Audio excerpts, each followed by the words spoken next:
such a great privilege to be here, and we are very, very grateful. It's our prayer that everything we are discussing here will result into a great milestone of ministry. I'll try to be very fast, just like my predecessor. The trends of world church and mission, the African context. The introduction part of it is that for many years, the work of missions in Africa was associated with Western missionaries, which in Africa we refer to as Mzungu. After my high school in 1989, I joined a home church that was started by Swedish and Norwegian missionaries. This was one of the churches they planted upon coming to Kenya in 1959. Most of the major activities, such as weddings, were being conducted by these missionaries, except when they were committed. They will delegate to the locals. They built a Bible school that was meant to offer short-term training for pastors and evangelists, as well as hospitals. They were also involved in training pastors and evangelists through short-term Bible schools. Most of these churches that missionaries planted relied heavily on foreign funding. Both numerical and qualitative growth were very minimal, with also less engagement of the local people in the running of the local churches. My own church illustrates what many other missionaries who founded churches have experienced over the last many years. Despite numerous challenges, Africa, once a missionary field, has become a missionary sending church. There is a paradigm shift with very many churches now mobilizing resources, both human and otherwise, in an attempt to fulfill the Great Commission according to Matthew chapter 28, verse 19 to 20. In this paper, the researcher traces the origin and the growth of Christianity in Africa, her involvement in missions. He discusses missionaries and African perspectives on church and missions, and new trends of church and missions in Africa. He also explores the opportunities and challenges that the church and mission sending agencies in Africa are exposed to. In his conclusion, he gives a projection of the growth of missions in Africa despite her numerous challenges. Definition of terms. Mission. Mission is God's comprehensive kingdom-related purpose to reconcile a lost world to himself. Missions. Missions is the activity of or efforts of God's people to carry out the mission of God. Missions is the practical expression of God's mission. Missional church is a community of God's people that defines itself and organizes its life around its real purpose of being an agent of God's mission to the world. Christian mission. Christian mission is an enterprise devoted to proclaim the good news of Jesus Christ and to persuade human beings to become his dependable disciples and reproductive members of a local church. The history of Christianity and missions in Africa. The spread of Christian mission to Africa took several directions, the latest being in 1878. A special place that Africa holds in Christianity and as a home of refuge includes British assertion that Africans are notoriously religious, the presence of African-initiated churches, AICs, prior to the coming of Western missionaries, Philip and the Ethiopian eunuch in chapter 8 of Acts, and the flight of Jesus to Egypt, Matthew chapter 2, verse 13 to 15. The coming of Western missionaries added value to Christianity that had already established itself in Africa. In Namibia, their strategy was based on the 4 C's: commerce, Christianity, civilization, and conquest. Africans and missionaries had both conflict and peaceful coexistence. Missionaries and African perspectives on church and missions. The interaction of the Western missionaries with the African people was both positive and negative. Western missionaries' perspective on Africans. Negative perspective from the Western missionaries included being too judgmental towards the African cultures. African religion and culture were viewed as deficient, paganic, and evil, and had to be put aside and replaced with the Western one. In worship, Western expressions of Christianity dominated. Africans were considered immature and therefore were rendered voiceless in the church councils and leadership. Western missionaries developed a spiritual complex that only made the Africans depend on them rather than co-working together. Missionaries also rejected any form of African traditional practice, terming them as ignorant superstitions to be obliterated systematically by education. But some missionaries were very accommodative to the African ways of life. African perspective on Western missionaries. In the early years of Christianity in Africa, it was viewed as a white man's religion. Some Africans believed that Christianity, as it was brought by the West, came to do away with their traditional practices passed over to them by their ancestors. This met with a lot of resistance. This superstition and outright rejection of African culture gave rise to the establishment of African-initiated churches known as AICs. The missionaries came at a time when colonialism was rampant in Africa. Therefore, the differences between them could hardly be noticed. The rejection of polygamy was another cause of disharmony and a strained relationship between missionaries and the natives. The former were accused of avoiding some passages of the Bible, especially the Old Testament, which points to people who had multiple wives. Education, hospitals, and economic empowerment were, however, highly credited to the missionaries. The trends of churches and missions in Africa have taken a new dimension in the recent past in a way that has never been fathomed before. Looking at new trends of world church and missions in Africa. The words of Jesus that he will build his church and that the gate of Hades will not overcome it, according to Matthew 16:18, and his mandate to his disciples in the spread of the gospel, that is Matthew 28, verse 19 to 20, and Matthew 24, verse 14, are the pillars upon which the church and missions in Africa stand. Peter and Paul in Acts chapter 8, chapter 9, chapter 10, and Isaiah 13, verse 47 as well, are the pioneers of mission to the Gentile world, including Africa.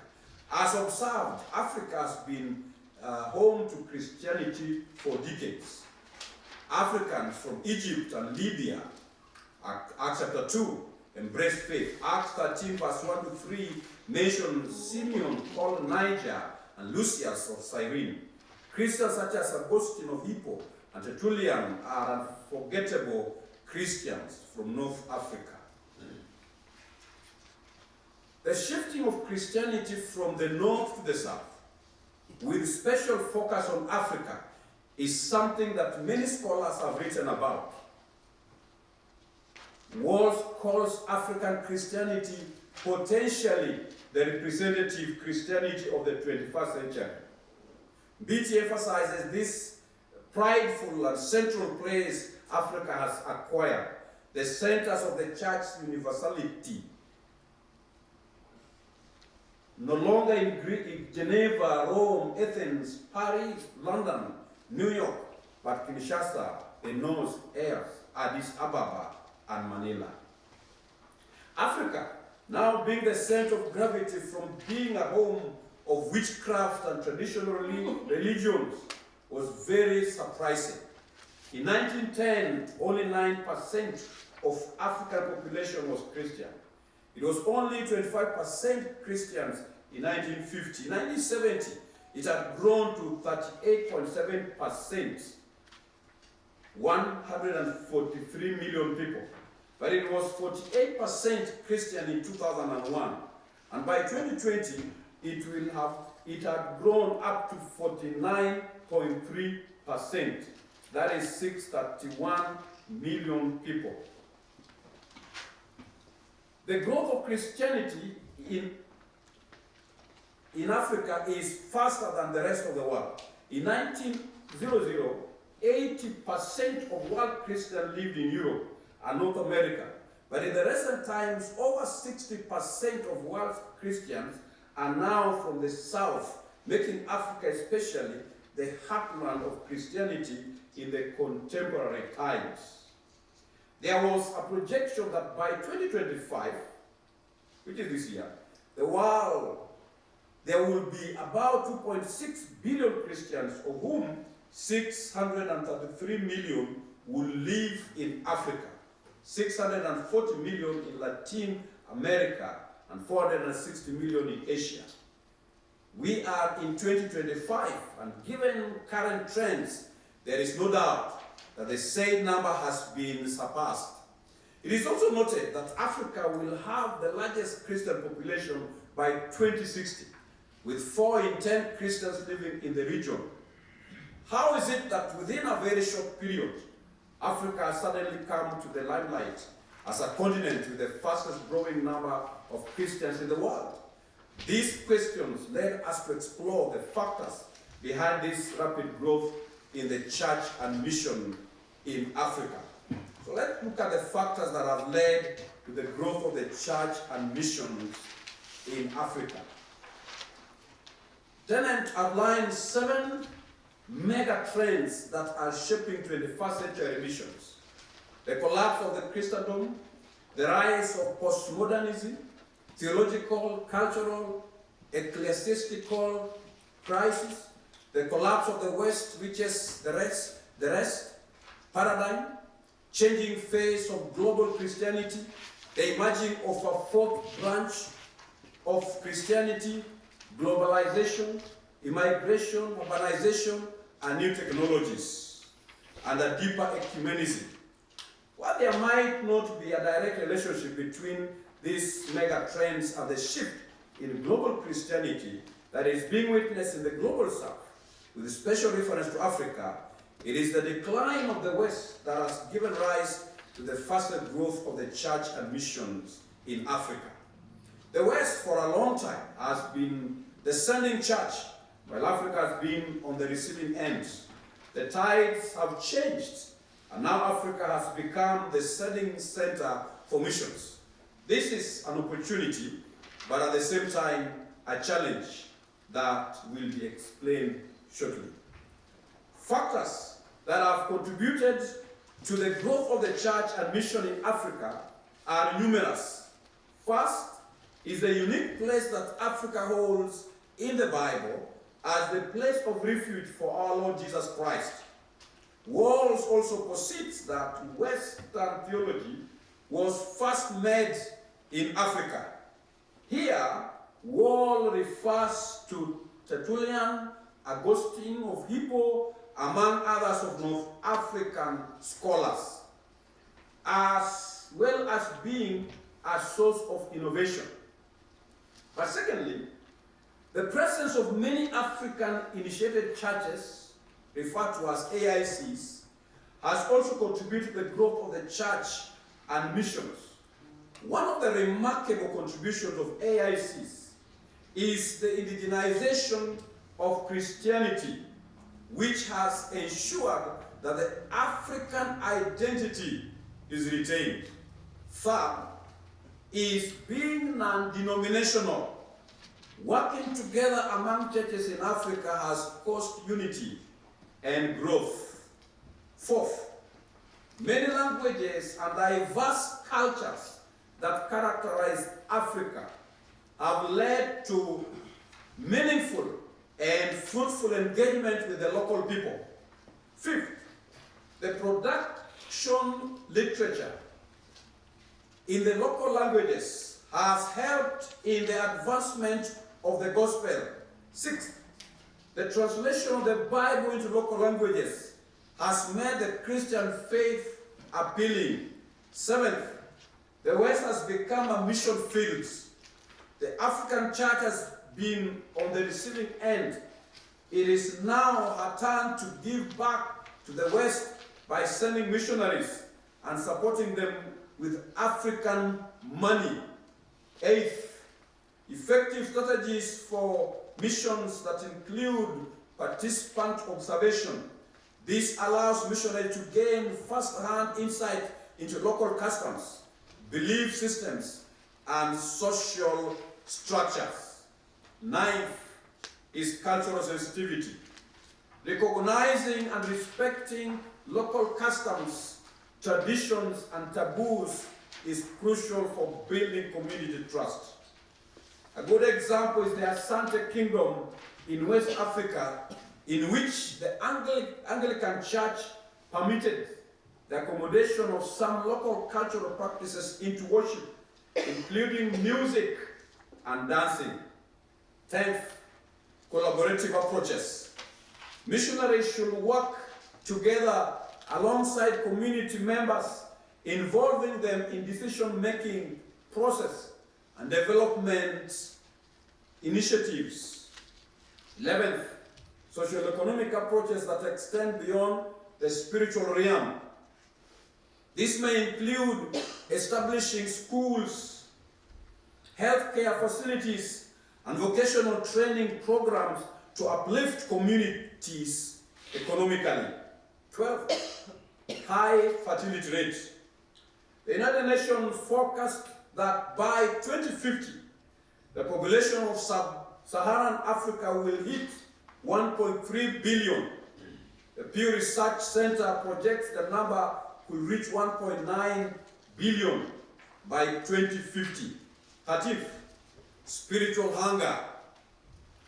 Africans have an innate hunger for truth, as evidenced in their insatiable religiosity and persistent reverence for the sacred.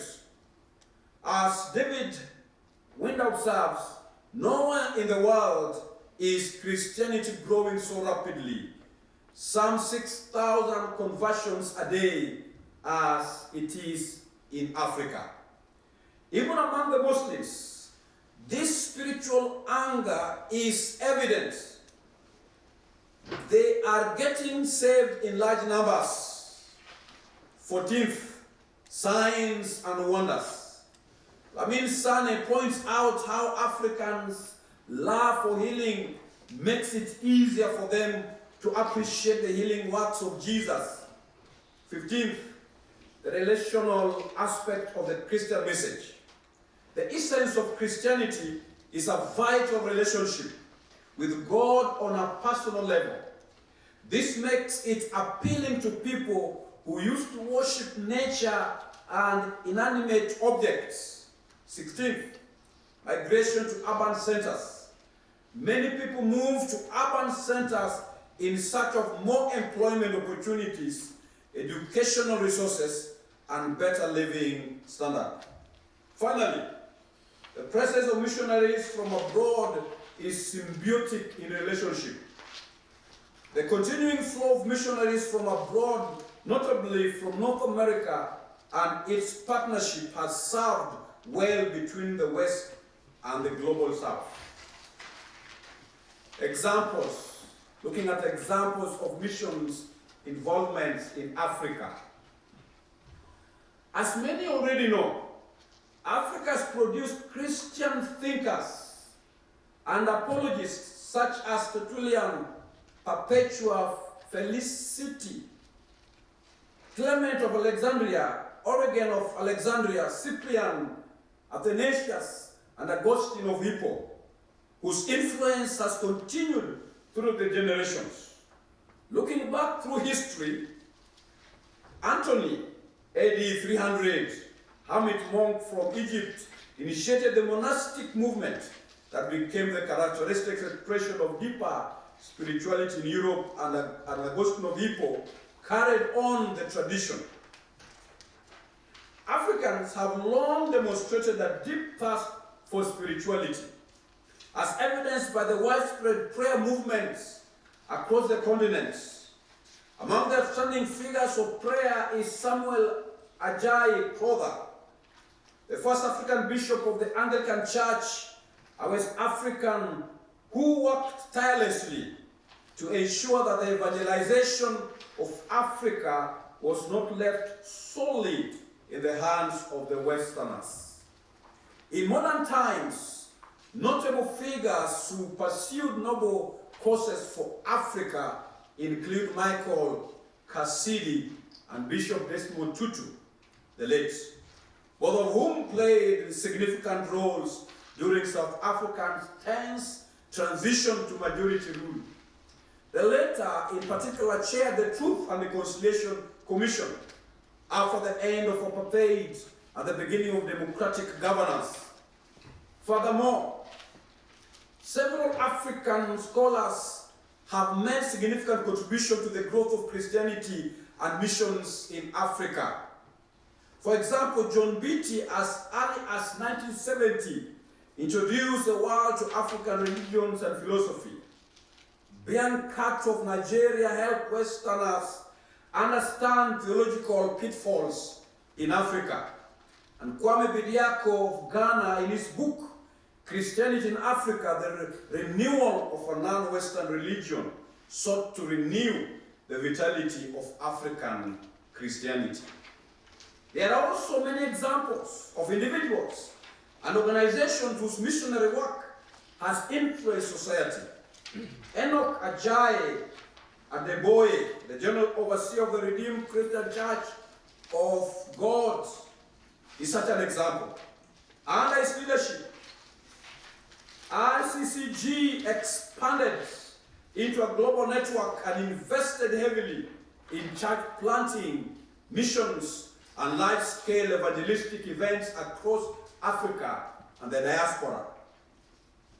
Churches and theological institutions have also played a very critical role in shaping Christianity and missions in Africa. Notable examples are evangelical churches of Chad. They train and send believers for a month to engage in evangelistic outreach among Muslims in northern Chad. In Nigeria, Christians numbered 58 million, roughly half the country's population. Also in the same mission is the Evangelical Churches of West Africa, which has 2.5 million members and over 1,400 missionaries working cross-culturally in Nigeria and overseas. Various seminaries in Africa also offer theological and pastoral training programs. Africa International University is one of the leading institutions of higher learning in Africa that has been very instrumental in transformational, theological, and biblical training of scholars, missionaries, and professionals in Africa and beyond. It is a university in the heart of Africa, with Africa in its heart. Thousands of people, mostly from Africa, including us, the three of us here today, have been equipped and are now making huge contributions across various sectors of life, including churches, governments, parachurch ministries, and non-governmental organizations. African National University was started as a seminary, that is Nairobi Evangelical Graduate School of Theology, in 1983, under the visionary leadership of Bian Kato. Many missionaries from the West and Asia, Professor Kim in particular, have immensely contributed to preparing the African church for world missions. The training has not only been academic, but also relational. Our current Vice Chancellor, Dr. Nelson Makanda, recently launched a project that is aimed at training 200,000 pastors informally within the next 5 years in Africa. This is doable, and it is already taking shape. The African Leadership and Reconciliation Movement, ALAM, pioneered by Celestine Musekura of Rwanda, has brought healing to the social and spiritual scars of many regions in Africa. The church has also been at the forefront in providing care to those affected by HIV/AIDS by engaging in advocacy work, developing pastoral theologies, and speaking prophetically about the socio-economic structures underlying the epidemic. In the recent past, many churches in Africa have been sending men and women into the mission fields. churches in Kenya have been actively involved in missions such as Christ is the Answer Ministries, Nairobi Baptist Church, represented here today, Current Community Church, the Anglican Church of Kenya. They send and support missionaries, run health centers and outreaches to schools and prisons. What are the opportunities and challenges? The space Africa has assumed in one Christianity and missions presents both opportunities and challenges. Let's explore some opportunities. While we celebrate the growing space Africa has become in global Christianity and mission, there are still many opportunities for the church to maximize potential in areas such as discipleship and structures for self-sustainability. Henry Venn's three-cell formula of self-governing, self-supporting, and self-propagating should be realized. The church and mission agencies have anthropological strategies that will bring about successful Christian missionary endeavors amidst emerging challenges. The translation of the Bible is another area that can be enhanced in Africa. In the past, this translation was carried out by Western missionaries. The African people, through training, can take the lead on this. The scriptures translated into the mother tongue of the local people can help them hear and embrace the gospel very easily. It also ensures accessibility to the scriptures. The two extremes that the church in Africa needs to avoid are dependency and independency. Interdependency or partnership is the way to go. This is the basis upon which we can regard foreign missions as still relevant. Partnership is about collaboration and teamwork between men and women to realize success in a world mission. This partnership should transcend all cultural, racial, and gender barriers. This mutual partnership between expatriate missionaries and the African leadership can be extended in education, relief, development, and theological education. The do-it-alone mentality has led to success in the growth of the church and missions in Africa. Partnership in publications is another area of opportunity where the Africans take the initiative in research and publication, as well as making the proceedings available at the cheapest price possible. Through such publications, the non-African world, including the West, can know what is happening in Africa. Church planting is another area that has great potential in Africa. Seminary students have been passionately committed to church planting. The famous missionary Professor Andrew Walls, was a student in Nigeria, planted 331 churches. Social media is also vital in Africa today. It has played a crucial role in spreading the gospel to millions around the world. Many churches in Africa use this platform to share the gospel globally. African pastors, foreign missionaries, and evangelists should not only implement what they learn, but also pass on their experiences to future generations through their churches, mission work, and outreach ministries in partnership. What are some of the challenges? Although the church in Africa is leading in numerical growth and missions, major challenges remain. There are some government interferences with church issues in some parts of Africa. Politicians sometimes tell clergy to leave politics and instead deal with the church matters. Corruption and big man syndrome have been a big hindrance to the development of the church and her missions. poverty, hunger, and disease still stand out as the biggest challenge in Africa.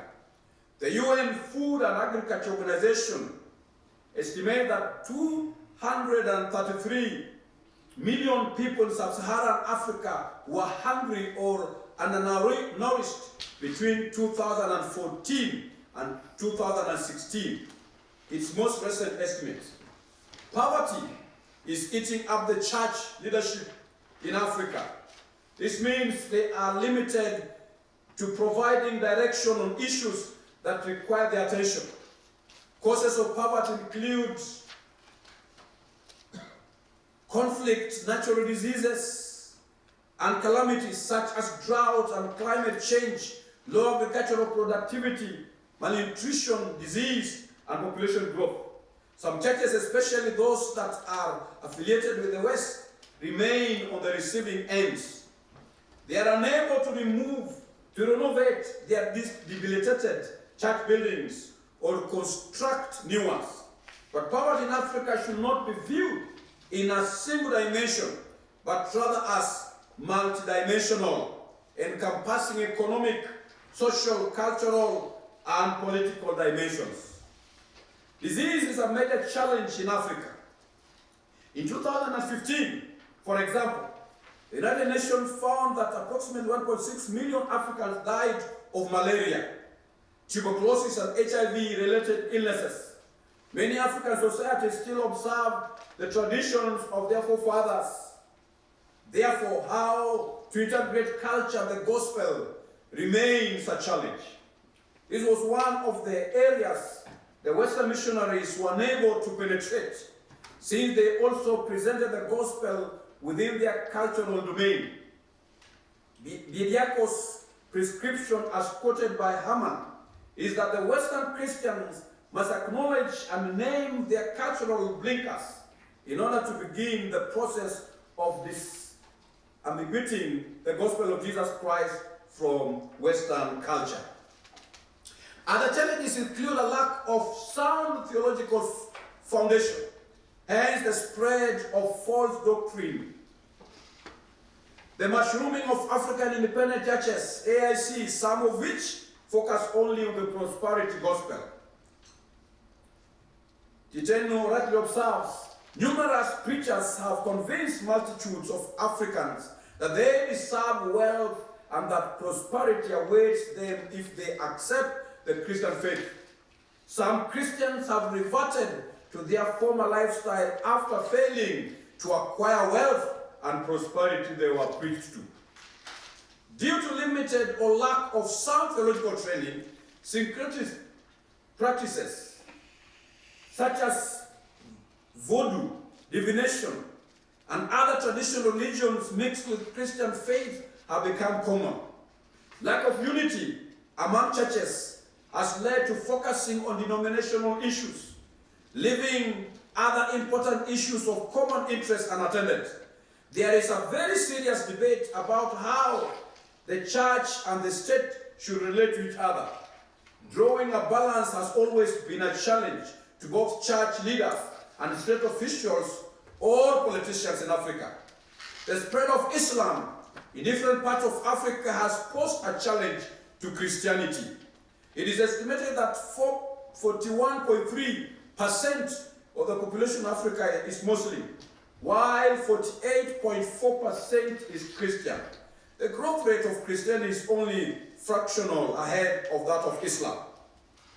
Tensions and conflicts between Christians and Muslims have been cited in many parts of Africa, including Nigeria, Cameroon, Kenya, and Malawi. The balance between philanthropy and evangelism has not been forthcoming. There is too much leaning on the humanitarian work to the neglect of evangelism. Churches end up focusing on the projects and neglecting the need to nurture the flock. Homosexuality, inequality, and other gender issues have remained a growing concern in Africa. Culture and postmodernism are the main influencers of this. The understanding of mission has only been limited to evangelism rather than as everything the church does for God. This, according to Wright, has led to the creation of departments in churches with very limited teams focusing only on evangelism, instead of a holistic ministry. Access to quality education has remained a source of challenge in Africa. As a result, many African Christians, although zealous in their Christian faith and devotion, cannot make a sound judgment in terms of how the church and mission agencies should be governed. Interference by Western missionaries in the affairs of local churches has not only destabilized leadership, but also raised questions about the church leadership identity and ownership in Africa. There is thus a growing clamor on the part of many African Christians to develop an identity that is ethically and culturally sensitive without sacrificing biblical truth. In conclusion, the shift of Christianity from the West to the South, with specific reference to Africa, has become a reality. This truth has also come with its challenges on how the church in Africa should maintain its commitment in fulfilling her missional mandate, not only to our people, but to the rest of the world. As Atwene affirms, there is a need for a meaningful partnership and efficient missions networking across denominational lines are required to unlock the key to African ministries. Through her leadership, the church should embark on proper teaching and discipleship training based on sound theological and biblical premises. Maintaining this trajectory of growth requires unwavering and intentional commitments. While the challenges facing the African continent might not be solved overnight, cooperation and networking between the various stakeholders in Africa and other parts of the world will go a long way in realizing God's very purpose for the church and his world. Thank you very much.